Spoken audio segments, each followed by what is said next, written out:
Have you ever noticed that some people have accents that change? And this is something that happens an awful lot with me. In fact, it's caused me some embarrassment because there's people in my life who knew me when I had a California accent during that era when Valley Girl was in. So you can imagine where my accent might have gone during that time. I suppose I consider myself transatlantic, particularly in the accent department, because I was born in London, my mum's English, my dad was American from Berkeley, California, and I have spent different times of my life living in different countries.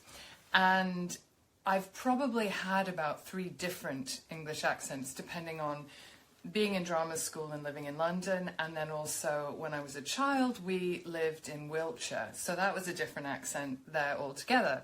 And I also noticed that in my videos I think my accent changes. So in a day I will fluctuate at home in my life between American with a slightly English sound and English with a slightly American sound.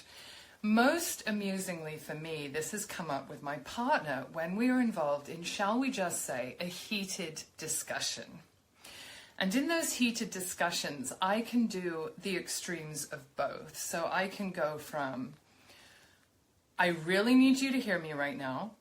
I feel like you're not hearing me, and I'm telling it like it is. And that is this very direct part of me, very straightforward, that I totally associate with my dad's way of being in the world, and I think that's what it's about. And then there's this other very English side. My youngest son, Ronan, has occasionally said, "Oh, mama," and he says mama because we're also a Latin family, thus having complicated my linguistic journey a great deal.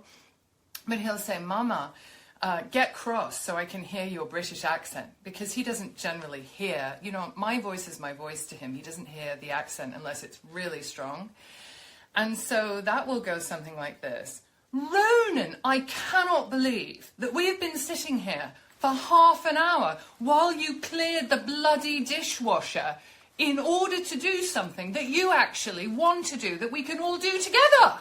And so not only is that how I will deliver it, but I go into this very high octave. So this type of thing, I can also go into that high octave of what I can think it's about is outrage. When I'm in an argument with my partner, and it's fabulous because he's a very light-hearted person, and so can I be, but I can tend to the serious. So I just need him to bring out that lighter side of me, and I'm so appreciative of it, because in the midst of an argument he'll point it out and start laughing or start smiling at me lovingly in the midst of having been quite cross with me, and it just changes everything around. And it's also made me aware of what I do, and I think that the outrage aspect has to do with the fact that English people have to feel a sense of righteous outrage before they'll really lose it. And they'll be steaming along quietly inside and really holding on to it through gritted teeth until they feel the permission of outrage to really take it to that absolutely high level. And so, yes, observation is key to this. In terms of how it relates to my work, I'm S.J. Harrison, voice and performance coach, also actor and playwright. And I will be posting another video that's more practice-based, so there'll be some tips in there around how to start your own journey of observation and curiosity as the first foundation of diving into improvement of voice and performance, so that you can start your own journey. So I'll post that later this week, and here's to unlocking your performance power.